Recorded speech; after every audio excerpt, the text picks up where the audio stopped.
Ladies and gentlemen, welcome back into Dota 2 Canada Cup Season 7 playoffs. We are here with our first quarterfinal matchup in the upper bracket. It is FDL versus Digital Chaos, a best-of-3 series now in game number 2. DC absolutely crushing FDL in the first game. They had a timing window they needed to hit, and boy, did they hit it. And they hit it pretty hard, too. As FDL, they were looking and they were thinking, okay, we have this game. We have the late game potential. We have all that we need to take this game down the road. And then they got hit by the blind side. That was the Weehaw Invoker and Resolution Lifestealer. Not to mention the rest of DC squad who played pretty immaculately. Nonetheless, we are here into game number 2 where FDL have to try to figure a way out to get to this third game. And against Digital Chaos, a team that is star-studded in every possible way imaginable, this is pretty difficult for them to do. They'll start out the draft with Doom and Witch Doctor, and DC will counter up with the IO Nature's Prophet DK. The IO DK, a DC staple. If it's worked in the past, it's worked a lot. And they also get Moo's Nature's Prophet, which is so dangerous, not to mention they already have the global presence with the IO. They have the Furion to top it all off. So FTL doing everything in their power to pretty much give this game up, at least here at the get-go. Before we jump any further into the draft, I do want to remind you we are here on Moonduck TV, twitch.tv/Moonduck TV. You can give us a follow on Twitter at the same place. Of course, my name is Mont. With me today is our beautiful, lovely stats lady, Latrodectus. You can find on Twitter at LatrodectusDota. Well, I believe that is how you pronounce it, so I was told yesterday at least, and I might have forgotten already, but, you know, knowing me, there's a good chance that I did. And nonetheless, we are here in this series with FDL having to desperately needing a victory to move forward in the playoffs, or they'll go down the loser's bracket. One or the other. Going down to the loser's bracket, not the worst thing in the world for FDL, I think, because there's a lot of good teams, but they're themselves pretty damn strong to begin with. They'll start things off with Lina here in the second pick phase, and we'll see how things turn out. Now, during this draft, I won't go on another anime tangent, but I'm sure it's a big factor for Moo as he continues to play and progress through these tournaments. Without anime, I don't know if any of these players would have the strength to continue and carry on. 10 seconds remaining. I'm just kidding, but 5 come on now. seconds remaining. Show anime some love, guys. It's okay. Reserve time.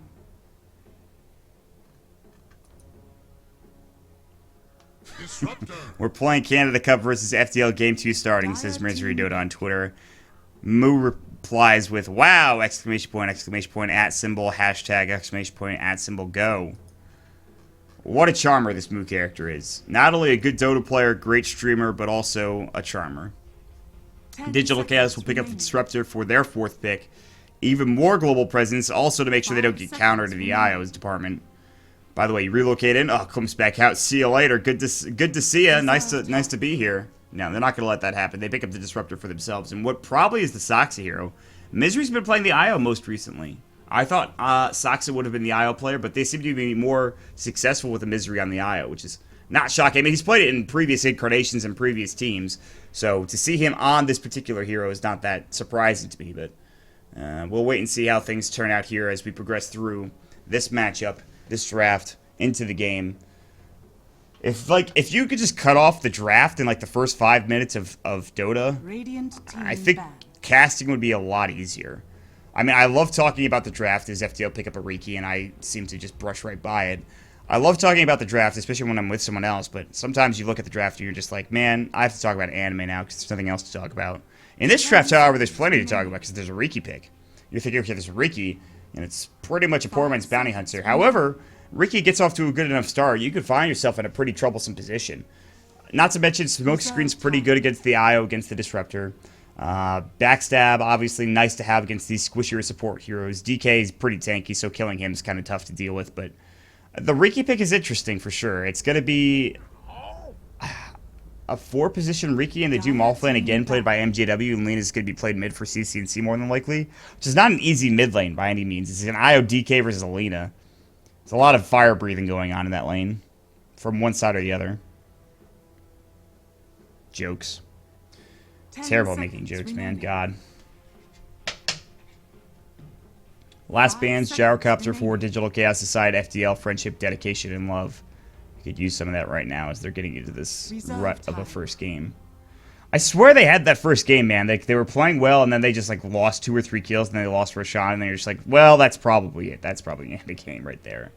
It's because they unfortunately, they made the mistake of just smoking up and losing MGW one too many times. They lost CCNC in the river twice. when he shouldn't have died. The problem with Dragon Knight is that if you don't get that BKB fast enough, you're going to die. A lot. You're tanky, but you're not unkillable. And I think CCNC realized this. CCNC getting over the demons of trying to deal with the last time he played up against Weehaw, where there's a lone druid versus a puck, and he got... I'm trying to find a word that doesn't exist. Ass blasted, I guess you could say, but that's a bit crude. So maybe not ass blasted, but he got wrecked in one way, shape, or form. Slark will be picked up by FDL. Allows them some mobility, some elusiveness to avoid the DC side. And Dark Pack to get rid of some of these stuns. And then they'll pick Juggernaut for Digital Chaos, and this is a great pick. Whenever you have a pushing lineup, adding a Juggernaut to the mix is never a bad idea. If you want to go full push, pick up Drow Ranger. Sure, I don't give a damn. Go crazy. But they want a Juggernaut. They have better team fight now. You have Healing Ward. They have a lot of good healing and sustain coming out from their side. They have good team fight, like I talked about. In particular, it's just a good hero to push with. You just sit behind the Jug and the Healing Ward, and he goes to work on the tower, and the rest of the crew chunks it down like the DK and the Furion. Digital Chaos have a clear plan in mind as to what they want to accomplish. And FDL, the onus is on them to stop it. They have an okay early game lineup too. Slark not being amazing, especially if you go for that Midas, which is like what you see 95% of Slarks do nowadays. 10 seconds remaining. Kind of tough, honestly. FDL are definitely in a bad position, I think, when it comes to being down one game already, going into this draft with this lineup. It's not going to be an easy series for them to come back into. But nonetheless, we will wait and see how things do turn out with, of course, the pause to start things out. Stan King is begging me. He's begging me for more anime talk. Just kidding, he's not, as the G is called. We're good to go. At least it's not like last game where DC had to take 5 minutes to figure out their TeamSpeak situation. After this, I get to go back and play Dark Souls. Very excited about that. To die about 1 million more times to the last boss of the game. Only one guy I need to beat.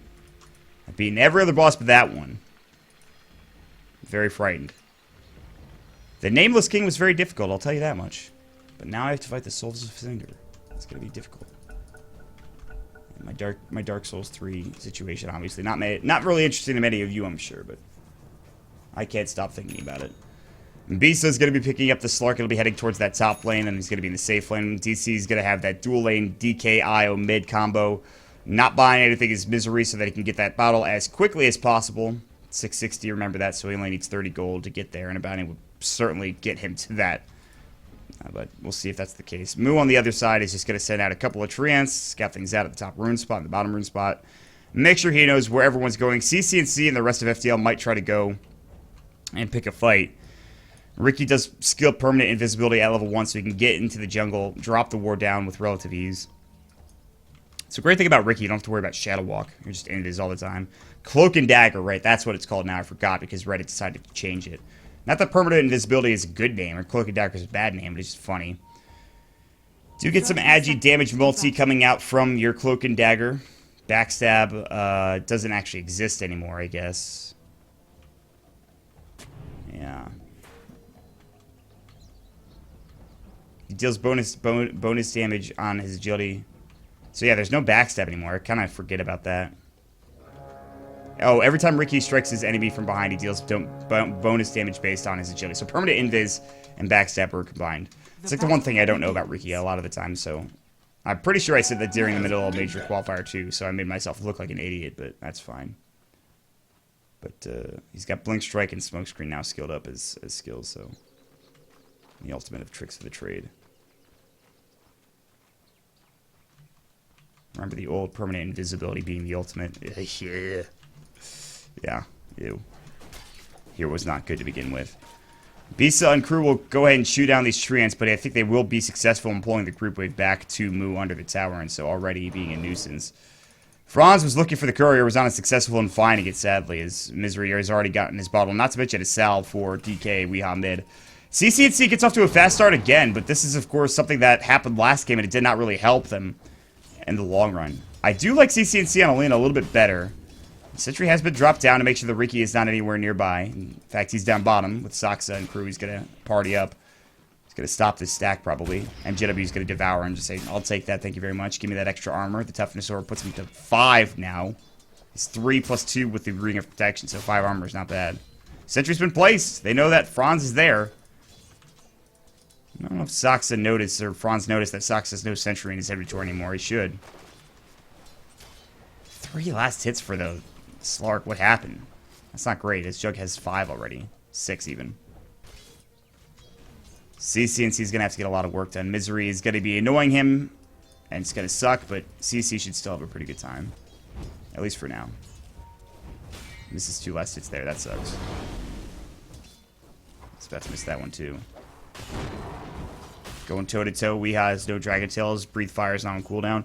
Dragon Blood helping him regen back up, and the damage from CCNC, even with Fiery Soul's attack speed, is not really helping. Moo's going to get some help with the rotation from Misery already up top, and so they really want to put pressure on the Slark, and they're doing a pretty good job of it. Beast is already below half health right now. He's getting good last hits, but still missing out a few. Yeah. Tower being annoying. Just tower being a tower. Cask's going to come through. Misery's very low. Overcharge is ready to go. He's got bottle charges as well. Rotation mid. Franz is going to scout out Weeha, but also a Sentry Ward on the deck. Illusions coming through. Those illusions actually look really cool. Sentry drops that down, and so the Bounty Hunter shenanigans of a Sentry versus a Sentry actually comes out in favor of FDL. Another Sentry should be up ready for Weeha. Perhaps not. Bounty Rune, top rune spot, probably going to be saved for the lane. I heard bottle coming through. Down bottom, it looks like MGW might be in trouble. No kinetic field will go, but he's near the tower, so TP rotations could have been a possibility. And Franz, he'll rotate up top, looking to stop Moo from farming. He's already got 11 last hits, so this off-lane Moo, Nature's Prophet, having a very good time. Not to say that MGW is doing poorly. He's got 8 last hits himself. Maybe some of those jungle creeps, but he's devouring. He's up to level 3. Moo's right there with him. And CC does get that bounty rune and also bottles up in the process. So again, CC has a very good start mid. Beast is missing out on a little bit of farm as the Jug has 4 last hits more. He probably shouldn't. It's way too much farm going the way of Jug in comparison to that of Beast. So Beast is just missing out on CS under the tower. It's very easy to last hit with a Juggernaut. That's the good thing, especially with a Quelling Blade. Although he does miss that one. He drops the Quelling Blade. Oh man, he still doesn't get the last hit. How frustrating for Resolution. Franz body blocking Moo. Doing a backstab hit or two and just annoying him. He now has Blink Strike as well, just to go for the kill. No smoke screen yet. LSA is going to go, and CC looking for a couple of hits, but again, Dragon Blood being very, very annoying. Level 2 Dragon Blood, by the way. MGW down bottom.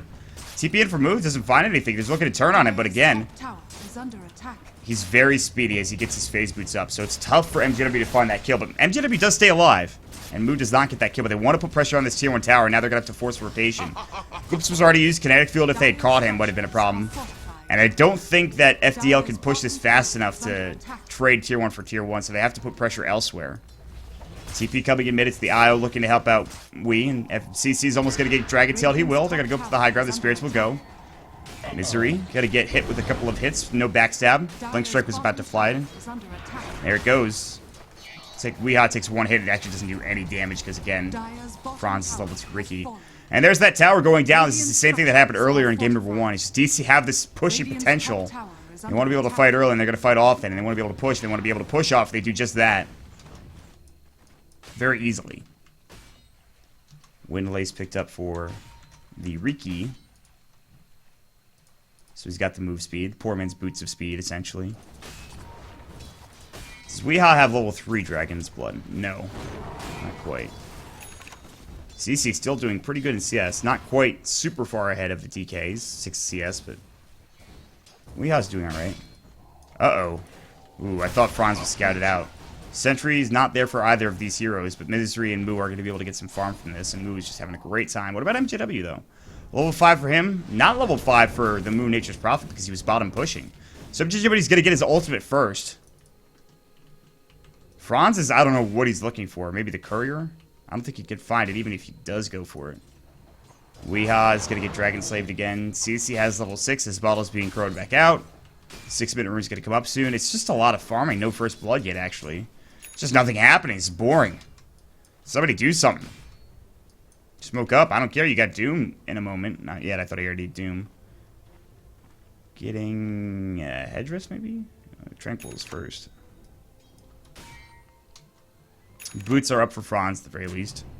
Drops the ward down, so they've got vision behind the tower. Resolution Tequila is about to be completed. by the Basilius from the side shop and have that done. His early game start's very good. But the Slark is actually doing better in CS right now. He's got 41 CS to the 37, so he's caught up. And Bisa now has treads of an poor man shield of his own. But mid lane, CC is in trouble. This could be our first blood. LSA is going to go and hit perfectly onto Misery. Might turn this. There's the Laguna. The Dragon Slave doesn't clip him, and CC still in some trouble. Sticks up. And the last right click will go for moves. The TP and everybody in. Soxa looking for a glimpse target. Here comes MJW there, diving past his tower. No doom available. He's got the Scorched Earth, though. I don't think they can really fight this. Stan King's got Cask in 4. They want to kill, they want to counter kill, and Weehaw would be a great target, but the Breathe Fire coming out. Stan King, Buddha Restoration, the Cask will go through. They're looking for that snare to come out. TP coming in, and Bisa Dark Packs it off. He can't, the Glimpse obviously not Dark Packable, so he'll be able to just go all the way back, and it looks like they will lose MJW. They're getting overrun. Misery still alive. Resolution coming in, they've got Omni/ready. Smokescreen comes out perfectly. Franz permanent invis is on cooldown for another 3 seconds. They lose CC again, and Moo gets a double kill. Omni/Breathe Fire will be able to do the job with the Jug Spin on top of it. DC take that fight overwhelmingly in their favor. It's 1,000 gold exchange, probably more than that. CC dies twice. Awful display coming out for FDL there, trying to hang on to that tier 1 tower. That's the problem with having to deal with the Nature's Prophet, as well as the Disruptor. You TP in, you get Glimpse back. The Furion TP's in, he owns you. He's got Drum now. This is turning into a bit of a problem for FDL. And Bisa, who would have done a lot of damage in that fight, was not able to do anything because of the Glimpse, the Dark Pact. You can't Dark Pact that Glimpse off, sadly. And it turns pretty sour pretty quickly. The Jug even gets involved, the Omni/, getting a kill or two. He's up to, what, 600 gold. He's got his Aquila, he's got a Wand, he's got Phase, he's got everything he needs for early game aggression. Speaking of early game aggression, FDL will go into the tree line looking for a target. It's going to be Moo. Maybe not. Bisa could have gone on him there. I think he probably still will, actually. Here we go. Smokescreen's about to go. They need a pounce. Dark Pact, they're going to get it, but it's under the tier 2 tower. Smokescreen, they're not willing to dive that. Now they're getting pincer maneuver, and his Beast is going to get caught. Shadow Dance is not there in time. That Dragon Tail stun at level 2. 2.75 seconds, and Weehaw finds an easy kill. His Beast goes right into the tower, gets swiped. Pincer maneuvered. And FDL are in a world of hurt at 8.5 minutes now. Already 1,500 experience lead. Almost 3,000 net worth advantage for DC. Is the one... Well, I guess 2 lone bright spots for them are Lena and Bisa, but Bisa dying there is a very bad position to be in. He needs a Midas or something. Down bottom, MGW, he might get caught. Kinetic Field, they've got Glimpse as well. TP coming in from Moo, there's the Blade Fury, and boy, is he dead. Radiant's bottom tower is under attack. And they're everywhere. This is the problem with the Nature's Prophet. You can just TP in and just try to find kills all across the map. Not only that, but they get the tier 1 tower top lane even after the cliff comes out. FDL looking to fight. Franz smoke screened up. He's in trouble. I think they had detection, but here comes Bisa. Shadow Dance is up and ready to go. Dark Pact, he's got Pounce up in 11. On the other side, they do take down the Ricky. Sox is low, and Stan King can't get the kill. Dark Pact finally picks up Moo. The Glimpse back in. He has no Shadow Dance. He's got Pounce, but there's the Static Storm. He's in trouble. He's going to get right-click down. Dark Pact would have brought him low. He should have used the Pounce instead, and so just another awful fight for FDL, and DC are taking it to this dire squad, and all they really need to do at this point is continue farm the way they've been farming and go from there. They have everything they need. They have the armlet now for the DK. Resolution has his next item, although Franz is coming in with MJW. They've got Doom, but it's up in 25 seconds, sadly, and they can't bring Resolution down. He's got Spin. No right-click damage coming out from the Riki. Moo's going to find CC&C. Good LSA. He's got Laguna. He's going to eat his way through that tree line. Moo's still chasing him down with a couple of right-clicks, but he'll stay alive, so CC will make it away. Level 4 for the Witch Doctor and the Riki. The experience advantage is disheartening to look at, even. Look at this graph. It's disgusting. The hell are you supposed to do if you're FDL? Dear God, they're getting crushed harder than enemy GG did yesterday against DKB. Although, that game was actually pretty close. I just made it seem like it wasn't close because there's a troll in the game for PSJ, which was a terrible choice by my standards. Weehaw, he's got Misery sitting close behind, so even if they try to go for a kill, relocate... not even gank, but relocate save will be there. But they're going to go for it nonetheless. Elder Dragon Form's going to come out, but he has the armlet. The cast will go. MGW's got Doom up and ready to go. Relocate. There's going to be the smoke screen. They'd have to Doom up Misery if they want to get him out of here, or at least not try to not get him out of here. And they're not even going to go for the relocate. They're going to try to fight Franz. They miss on the LSA. Weehaw still might die. The overcharge coming through. They have relocate ready. They've got tether out as well. And he's going to go for it. He's going to tether him at least. Weehaw's just very fast. They'll look for Misery, glimpse back in, Static Storm on top of that, Laguna, FJW in trouble, they'll take down Misery, but CC's getting turned on, he's only got LSA, the right clicks will not be enough, double kill for Resolution, and again, FDL get run over in a team fight, because guess what, everyone is there within seconds. It takes too long for FDL to kill anybody, because guess what, Riki doesn't do a lot of damage, he doesn't do anything. Riki dies instantly, he doesn't provide any actual damage, he's only got level 1 Cloak and Dagger.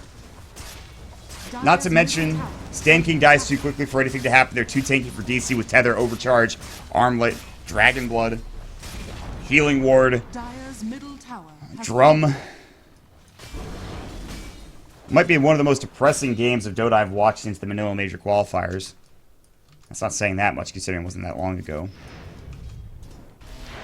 FDL really have nowhere to go in terms of net worth, in terms of actual farm, in terms of just winning this game. Bisa almost dies top lane to a solo Misery gank with Spirits. They are level 4 Spirits, I will admit that. But he is having a heck of a game. Misery's kill involvement. 10 kills he's assisted on. He's died twice, and he's been 2 of the 4 deaths to his team. Feeding, quote-unquote. The other 2 belong to Moo, which was early on in the game, but Moo does not seem to mind as he's almost got his Maelstrom now. Franz is going to come in with Cloak and Dagger and try to find somebody else. SMY is going to be up for Resolution, so it'll be pretty much impossible to kill him. Like I talked about, you just don't do anything as a Riki. There's really nothing you can do at this point if you're FDL, short of finding a couple of good ganks, and they're just not even close, really. And they need Doom, and they need Smokescreen, they need not to get relocated out during their actual aggression. Sentry's going to get placed down. Courier might actually got... No, well, Franz thought about it, but then he had out of that. Franz has Windlace, Orb of Venom, and Boots of Speed. He literally does no damage. He has 52 right-click. His backstab Agi multiplier roll is only 0.5. His fade delay for Cloak and Dagger is not great either. Glimpse back into MGW. There's the Static Storm. He'll get out of it, though. Relocate coming in. It's going to be 3 heroes, 4 heroes, maybe even 5 heroes coming for DC. Laguna will blow up Misery. They doom up Weehaw as well. Omni Slash Shoxa stays alive. They get the kill onto Franz. This fight's taking a little too long. It's Stanking now having to TP out. FDL realizes they can't stay any further. They'll lose just the Riki as they buy back on Misery, who relocates in. And knowing this, they say, that's fine. We'll get at least 1 kill out of it and only lose our Riki. I'm okay with that trade. I think Bisa wasn't even there during the process of that engagement as he picks up the Shadow Amulet trying to get to his Shadow Blade. His farm is very far behind that of anybody else on DC, and they're going to go right to Roshan for Weehaw. The drum will be popped. Franz is kind of going to come in and say, I could do something here. I could maybe contest this. Just kidding. I don't have any damage. I'm a Riki. I like the idea of trying a Riki in this game because it's not a bad choice. Smokescreen's really good against Misery. It's really good against Moo. Just don't do any damage, man. You're missing out on, like, any other nuking hero as a support role. Imagine if, like, this was an Elder Titan instead. How much more damage they'd be doing. Natural Order on top of this. They'd actually be destroying, chewing through that magic resistance so Lena could get all of her damage done. Chewing through the armor so that the Bisa could get the Agi carry done with, of course, the Essence Shift. Instead, they now have to look to splitting up the map and trying to get a Tier 1 tower mid, which I'm almost certain they're not going to be able to get. They don't have the best pushing lineup, sadly, and they will lose their Tier 2 tower bottom in the process. And Resolution's already TP'd back mid with his full SNY completed. He's now picking up a Yasha for whatever... Or not even Yasha, could be a Diffusal Blade, which is a very common choice now for Juggernauts. They'll find Soxa. Smokescreen's probably going to go next. They don't even need it. Laguna Blade blows up the hero. Now without on cooldown, it's time to leave. He really wants his Bloodstone for CC, and that's great, but... I'll have to TP back bottom to defend as CC comes through. And Bisa will join him.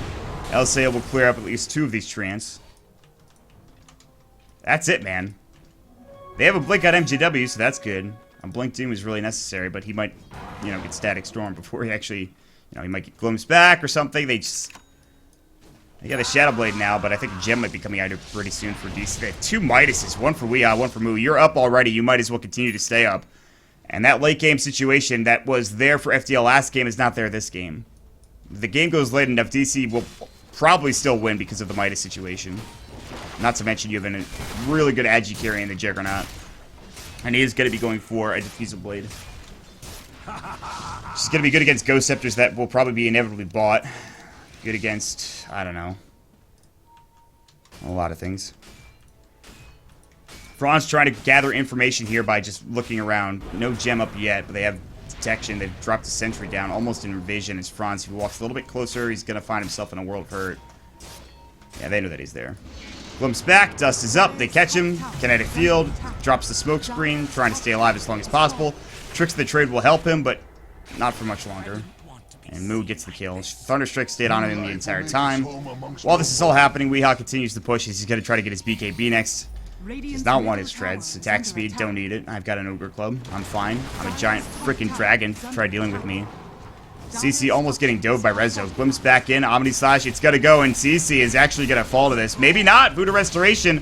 The Blade Fury will end up cleaning him up. TP in for Beast is too late. They buy back onto Franz. Saxa. He drops down his Static Storm, and Beast is in a world of hurt. He'll find the Death Ward. Not going to do any damage to Weehaw. That's the wrong target. He's got level 4 Dragon Blood. His armor is ridiculous. MJW is alone. This is the beginning of the end. Sure, they'll lose both supports. Tricks of the Trade coming out. They actually lose Moo as well, but MJW gets caught. Now the Dragon Tail. 5 dead. Buyback from at least MJW on the Doom. TPing in from Moo. He buys back as well. They want this full set of racks. They get the full Diffusal Blade up. He just needs to get to the well to buy it. Or rather, pick it up.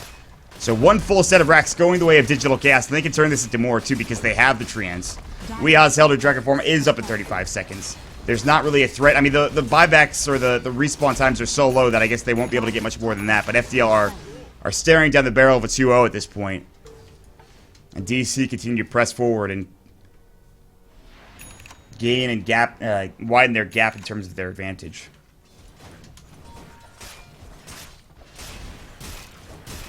This has been an outstanding series from just about from Digital Chaos. But I do feel like a lot of it had to do with FDL just losing. You know, just straight up making bad decisions, losing team fights. DC have the better team play. They're in a team house. They're doing really good work. LSA will not connect to the resolution. He sidesteps it, then Blade Fury's after. The smoke screen will come out and add the miss chance, which is nice. The cat's coming out. BKB pop for Weehaw goes right to CC. He's in trouble. No Yule Scepter. He gets blown up. The DK doing most of the damage, and Moo comes in with the last right click. Not even a Maelstrom proc. He doesn't have it yet. Now backside stab. Franz will find Misery. Death Ward doing some damage, but it's just not enough, and Franz and Beast are in trouble. They're going to Kinetic Field back in. Drop the Sentry as well. Franz is already backed as much as he possibly can. CC has to buy back, and Weehaw's getting focused down. He's in trouble, actually. He's very tanky. He can toggle if he needs to. Good Static Storm on it, too. They're going to use the Diffusal Blade to keep Franz in the Kinetic Field, and he's going to get caught and chopped down by Resolution. Good try with the Backstabber Blink Strike out. Omni Slash to bring down Stand King. 4 dead. Well, 3 at this point. Almost 4. And a full set of racks, again, going the way of DC. They did not want to stop, and they will not stop. They might even go for Megas at this point. Weehaw, he'll reach it up with, of course, the Owl coming back in, but Bisa wants this. They've got the Sentry, though, and Bisa gets caught. He'll be able to use his Dark Pack, but it's a bit too late. Glimpse back in. Weehaw's going to pop the armlet. The man fight. Weehaw wins it, and that is it. That's when you GG out. When you try to kill a very low DK, you can't get the job done. Resolution even doomed up, going to work with a Tether Overcharge. Relocate came out. It's a celebratory relocate for Digital Chaos. That was one of the most one-sided games I've ever seen. How unfortunate for FDL. They are going to be the first team to go down to the lower bracket from the upper bracket here on Dota 2 Canada Cup, and that was a rough showing. Rough as rough can be. FDL are a good team, but DC made them look like, I don't know, Swiss cheese, whatever you want to say, whatever you want to call them. That game was not easy. Luckily, they are going to be in the second round of the losers bracket, as they're already in the upper bracket, I believe. So, I believe those are still best of ones. FDL have one more game left in them to determine whether or not they move forward here. And that's going to be that as far as our first game and last series of the day is concerned. Really fun stuff coming out. DC taking it to him. DC will be playing up against the winner of Shazam versus Complexity. That should be a fantastic series. That'll be a little bit later on down the road, but we'll find out what happens next. Thank you so much for watching, guys. Make sure you follow us on Twitter. My name is Mont. You can follow me at MontDota, MoonDuckTV, twitter.com/MoonDuckTV, and twitch.tv/MoonDuckTV. For more information on Dota 2 Canada Cup, you can check out Dota2.ca for the schedule and information about sponsors. You can also check them out on Twitter at Dota2 Canada. We have Latrodectus on stats, our beautiful stats lady. You can check her out at Latrodectus Dota, which is tough to spell, but I'm sure she'll post it in chat or something. But we also have a giveaway. Another Loot Market giveaway to go here before we head on out. So one more Loot Market giveaway, and then we are done for the day. So Make sure you guys stick around. Don't go anywhere. We'll be back with our giveaway, and then that'll be it for the day. So thank you so much for joining us today, guys. It's been an absolute pleasure. We'll see you next time.